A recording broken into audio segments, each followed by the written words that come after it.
നമ്മുടെ നാടിൻ്റെ 14 കോടി രൂപ പാഴാക്കിയ പിറവത്തിൻ്റെ MLA നമ്മുടെ നാടിന് ആവശ്യമുണ്ടോ? അദ്ദേഹം കേരളത്തിൻ്റെ ഭക്ഷ്യ സിവിൽ സപ്ലൈസ് വകുപ്പ് മന്ത്രിയായിരുന്ന കാലഘട്ടത്തിൽ പിറവം നിയോജക മണ്ഡലത്തിലെ യലഞ്ഞി പഞ്ചായത്തിൽ നിലവിൽ 4-ാം വാർഡിൽ സ്ഥിതി ചെയ്യുന്ന മുത്തോൽപുരം പള്ളിക്ക് താഴെ ഉള്ള ഒരു പ്രദേശത്താണ് ഈ പഴം പച്ചക്കറി സംഭരണശാല എക്സ്പോർട്ടിങ്ങിന് വേണ്ടി അദ്ദേഹം ആരംഭിച്ചത്. പദ്ധതി ആരംഭിച്ചതിനെ നമ്മൾ കുറ്റപ്പെടുത്തുന്നില്ല. Agriculture and processed food products exports development അതോറിറ്റിയുടെ കീഴിൽ അപ്പേഡ ആണ് ഫണ്ട് ഇതിനു വേണ്ടി നൽകിയിട്ടുള്ളത്. കേരളത്തിൻ്റെ തന്നെ council for food research and development CFRD 14 കോടി രൂപ ചെലവഴിച്ചുകൊണ്ട് ഈ പദ്ധതി ആരംഭിച്ചത്. അദ്ദേഹം ഇത് ആരംഭിക്കുമ്പോൾ ഈ കെട്ടിടം ഇന്ന് നിങ്ങൾ നിലവിൽ കാണുമ്പോൾ നോക്കണം, എത്ര ദയനീയമായാണ് ഈ നാടിനോട് ചെയ്ത എന്തു വലിയ അപരാധമാണ് എന്ന് നമ്മൾ ചർച്ച ചെയ്യപ്പെടണം. ഈ പദ്ധതി എന്തുകൊണ്ടാണ് പൂർണ്ണതയിൽ എത്തിക്കാൻ കഴിയാതെ ഇരുന്നത് എന്നുള്ളത് അദ്ദേഹം ഈ നാട്ടിലെ ജനങ്ങളോട് ഈ തെരഞ്ഞെടുപ്പ് കാലഘട്ടത്തിൽ പറയാൻ കഴിയണം. നിങ്ങളൊന്നും എല്ലാവരും അറിയേണ്ടത്, നമ്മൾ ഈ പ്രശ്നം ഉയർത്തിക്കൊണ്ടുവരുന്ന ഈ സമയം വരെ സംസ്ഥാന സർക്കാരിൻ്റെ കഴിവുകേടുകൊണ്ടാണ്, അല്ലെങ്കിൽ ഇദ്ദേഹം പ്രതിപക്ഷ MLA ആയതുകൊണ്ട് ഇദ്ദേഹത്തെ മാറ്റി നിർത്തുന്നതിൻ്റെ ഭാഗമായാണ് ഈ പദ്ധതി നടപ്പിലാക്കാത്തതെന്ന് അദ്ദേഹം ഇതുവരെ നമ്മളോട് പറഞ്ഞിട്ടില്ല. ഇനി അദ്ദേഹം എന്തെങ്കിലുമൊക്കെ കള്ളത്തരവുമായി വന്നാൽ നമുക്ക് അംഗീകരിച്ചു കൊടുക്കാൻ കഴിയില്ല. കേരളത്തിലെ നിയമസഭയിൽ പോലും ഇദ്ദേഹം ഈ വിഷയവുമായി ബന്ധപ്പെട്ടുകൊണ്ട് ചോദ്യം ഉന്നയിച്ചിട്ടില്ല. ഈ കെട്ടിട നിർമ്മാണം പൂർത്തീകരിച്ചിട്ട് തന്നെ വർഷങ്ങളായി. ആ കെട്ടിടങ്ങളും പൂർത്തീകരിച്ചു കഴിഞ്ഞപ്പോൾ എന്തുകൊണ്ടാണ് അത് നടത്തിപ്പിലേക്ക് കൊണ്ടുവരാൻ അദ്ദേഹത്തിന് കഴിയാതിരുന്നത്? ആ നടത്തിപ്പുമായി ബന്ധപ്പെട്ടുകൊണ്ട് സംസ്ഥാന സർക്കാർ മുഖം തിരിച്ചു നിൽക്കുന്ന എന്തെങ്കിലും നിലപാട് സ്വീകരിച്ചിരുന്നുവെങ്കിൽ അദ്ദേഹം ഇതിനു മുമ്പ് തന്നെ പത്രം സമ്മേളനം വിളിച്ച് ഈ നാട്ടിൽ ജനങ്ങളൊക്കെ തുറന്നു പറയാൻ കഴിയണമായിരുന്നു. അദ്ദേഹം പ്രതിപക്ഷത്തിൻ്റെ MLA ആണ്, അദ്ദേഹം പ്രതിപക്ഷ പാർട്ടിയുടെ നേതാവാണ്, അതുകൊണ്ട് അദ്ദേഹത്തോട് വേർതിരിവ് കാണിക്കുകയാണ് എന്ന് അദ്ദേഹം ഈ നാട്ടിലെ ജനങ്ങളോട് ഇതിനു മുമ്പ് പത്രസമ്മേളനത്തോടെ പറയാൻ കഴിയണം. അദ്ദേഹം ഈ നിമിഷം വരെ അത് പറഞ്ഞിട്ടില്ല. അദ്ദേഹത്തിൻ്റെ തന്നെ മുന്നണി ഭരിക്കുന്ന യലഞ്ഞി പഞ്ചായത്താണ് 10-15 വർഷമായി ആ ഗ്രാമപഞ്ചായത്ത് ഭരിക്കുന്നത്. ആ ഗ്രാമപഞ്ചായത്തിൽ ഈ കെട്ടിടത്തിന് വേണ്ടിയിട്ട് ഒരു കെട്ടിട നമ്പർ കിട്ടുന്നതിന് വേണ്ടി ഒരു അപേക്ഷ പോലും നിലവിൽ കൊടുത്തിട്ടില്ല. കെട്ടിടം പൂർത്തീകരിച്ച് കിടക്കുകയാണ്. നിങ്ങൾ നോക്കി, എത്ര AC 10-14 AC പ്രവർത്തിക്കാതെ അവിടെ കിടക്കുകയാണ്. തൊട്ടടുത്ത് 2 ജനറേറ്റർ കിർലോസ്കറിൻ്റെ നല്ല വലിയ ശേഷിയുള്ള കിർലോസ്കറിൻ്റെ ജനറേറ്ററുകൾ പ്രവർത്തിക്കാതെ തുരുമ്പെടുത്ത് കിടക്കുകയാണ്. ഈ കെട്ടിടം നിങ്ങളൊന്ന് നോക്കി, അതിൻ്റെ ഗേറ്റിൽ തുടങ്ങും, ഒരു ഗേറ്റിൻ്റെ ഒരു ഭാഗം അവിടെ അഴിച്ചു മാറ്റി വെച്ചിരിക്കുകയാണ്. നിങ്ങൾക്കത് കാണുമ്പോൾ തന്നെ അറിയാം, ഇതിനെപ്പറ്റി ഒരു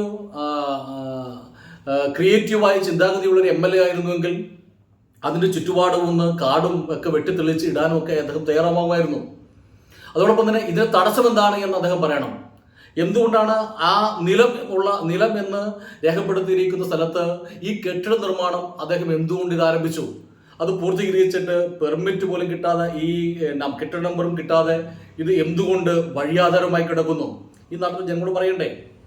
ഈ നാട്ടിലെ പഴം പച്ചക്കറികൾ സംഭരിച്ച് എക്സ്പോർട്ട് ചെയ്യണമെന്നുള്ള ഉദ്ദേശത്തോടു കൂടിയാണ് ഇത് ചെയ്തതെങ്കിൽ ഇതിന് വേണ്ടിയിട്ട് എന്ത് പ്രവർത്തനമാണ് അങ്ങ് പിന്നീട് ചെയ്തിട്ടുള്ളത് എന്നുള്ളത് നമുക്ക് പറയാൻ കഴിയണം.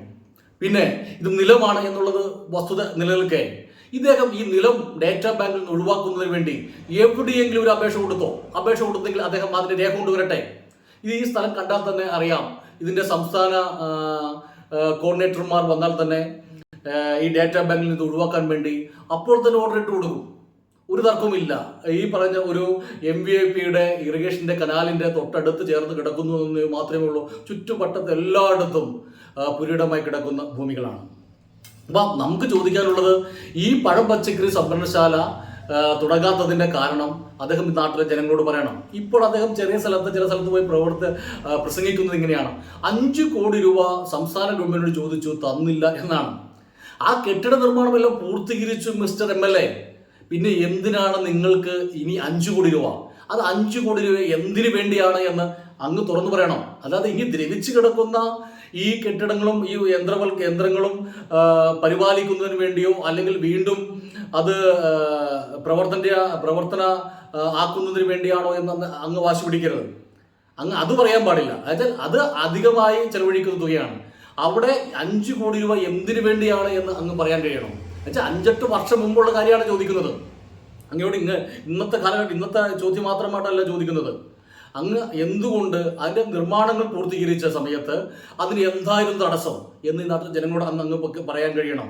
അത് പൂർത്തീകരിച്ച് കിടന്നിട്ട് ഇത്രയും വർഷങ്ങളായിട്ട് പോലും ഒരു അടി മുന്നോട്ട് പോകാൻ കഴിഞ്ഞില്ല എന്ന് പറഞ്ഞാൽ അങ്ങയുടെ കഴിവുകേടാണ്.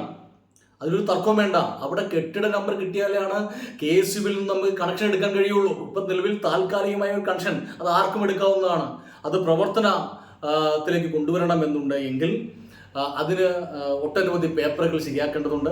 അതിനുവേണ്ടി അങ്ങയുടെ പലപ്പോഴും ഒരു ഇതിനോടുള്ള മനോഭാവങ്ങളൊക്കെ കാണുമ്പോൾ അറിയാം, ഞങ്ങൾ പ്രതിപക്ഷത്തിരിക്കുന്നവരല്ലേ, ഞങ്ങളുടെ ഒന്നും നാട്ടിൽ ഒന്നും വരുന്നില്ല എന്ന്, അല്ലെങ്കിൽ സംസ്ഥാന സർക്കാർ തരുന്നില്ല എന്ന് പറഞ്ഞു നടന്നാൽ നാട്ടിലെ ജനങ്ങളെല്ലാം വിശ്വസിക്കും എന്നാണ് അങ്ങ് കരുതുന്നതെങ്കിൽ തെറ്റാണ്. അങ്ങ് കല്യാണം കൂടി നടക്കാനാണെങ്കിൽ അങ്ങ് വെറുതെ ആ വളിയപ്പാടത്തെ വീട്ടിൽ താമസിച്ചാൽ മതി. പിറവത്തിൻ്റെ MLA ആയി അതിൻ്റെ ശമ്പളവും അതിൻ്റെ ആനുകൂല്യങ്ങളും കൈപ്പറ്റരുത്. അങ്ങ് ഈ പണി നിർത്തി അവസാനിപ്പിച്ചിട്ട് പോകണം. കഴിവുള്ള ഏതെങ്കിലുമൊക്കെ ജനപ്രതിനിധികൾ ഇത് കൊണ്ടുവന്നോളൂ. അങ്ങ് ഈ 14 കോടി രൂപയാണ് ഈ നാട്ടിലെ ജനങ്ങളുടെ പണം പാഴാക്കിയത് എന്നുള്ള ഈ നാട്ടിലെ ജനങ്ങൾ തിരിച്ചറിഞ്ഞിട്ടുണ്ട്. ഞാനിത് എലഞ്ഞി പഞ്ചായത്തിൽ ഒരു വിഷയം മാത്രമാണ്. ഇത് നമ്മുടെ പിറവം നിയോജക മണ്ഡലത്തിൽ എവിടെയെടുത്താലും ഇതാണ് സ്ഥിതി. അതുകൊണ്ട് അങ്ങ് ഈ കല്യാണം കൂടാനും മരിച്ചെടുക്ക് കൂടാനും ഒന്ന് മാത്രമായിട്ട് ഞങ്ങൾക്കൊരു MLA ആവശ്യമില്ല. ഞങ്ങൾക്ക് അങ്ങനെ ഒരു ജനപ്രതിനിധിയല്ല ആവശ്യമുള്ളത്. ഞങ്ങളുടെ ഈ നാട്ടിൽ നല്ല ക്രിയേറ്റീവായ പല പദ്ധതികളും വികസന പദ്ധതികളും കൊണ്ടുവരാൻ കഴിയുന്ന ഒരു MLA ആണ് ഞങ്ങൾക്ക് ആവശ്യം. അങ്ങ് ഇനിയെങ്കിലും ഈ പണി നിർത്തി വീട്ടിലിരിക്കാൻ തയ്യാറാവണം. ഈ നാട്ടിലെ ജനങ്ങളോട് എനിക്ക് സൂചിപ്പിക്കാനുള്ളത്, ഇങ്ങനെയുള്ള കഴിവുകെട്ട MLAമാരെ നമ്മളെ കാണുമ്പോൾ ചിരിച്ചു കാണിക്കുന്ന കെട്ടിപ്പിടിക്കുന്ന ആളുകളെയല്ല നമുക്ക് ആവശ്യം വേണ്ടത്. ഈ നാടിന് പ്രയോജനപ്പെടുന്ന ജനപ്രതിനിധികളെ നിങ്ങൾ തിരഞ്ഞെടുക്കാൻ തയ്യാറാവണം. ഈ 14 കോടി രൂപ പാഴാക്കിയ ഇദ്ദേഹത്തെ നമുക്ക് തിരസ്കരിക്കാനുള്ള സമയമാണ് ഈ തിരഞ്ഞെടുപ്പ്.